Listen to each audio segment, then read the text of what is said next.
Костер угасал, ему едва теплила жизнь.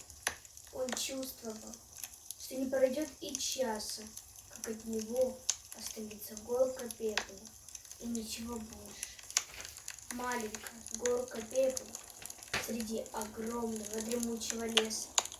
Костер слабо потрескивал, взывая о помощи. Красный язычок лихорадочно облизывал почерневшие угли.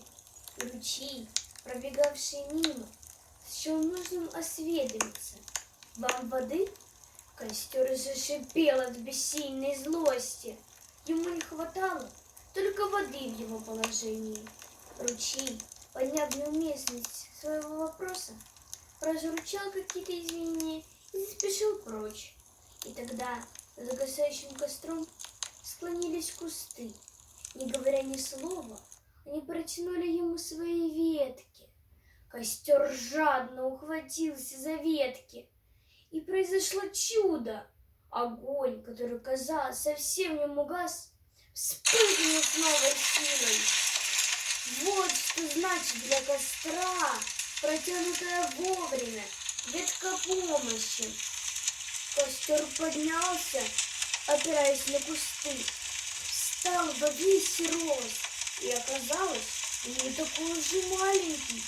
Кусты затрещали под ним и потонули в пламени. Их некому было спасать, а костер уже рвался вверх.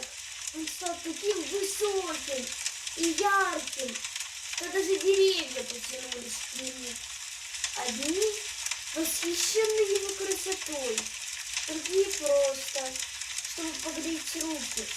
Дальние деревья завидовали тем, которые оказались возле костра, и сами мечтали, как бы к нему приблизиться.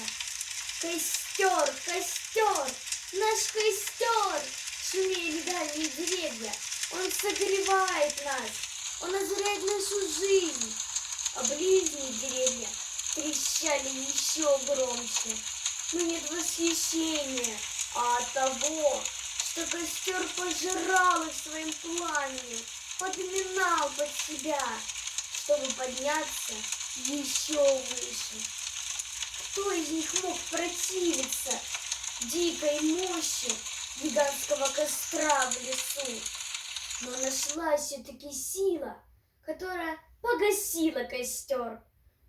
Ударила гроза, и деревья роняли тяжелые слезы, слезы по костру, к которому привыкли и который угас, не успев их сожрать.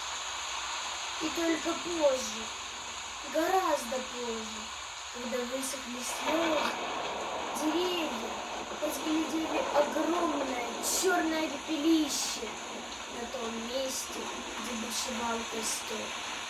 Нет, не костер, пожар, лесной пожар, страшное стихийное бедствие.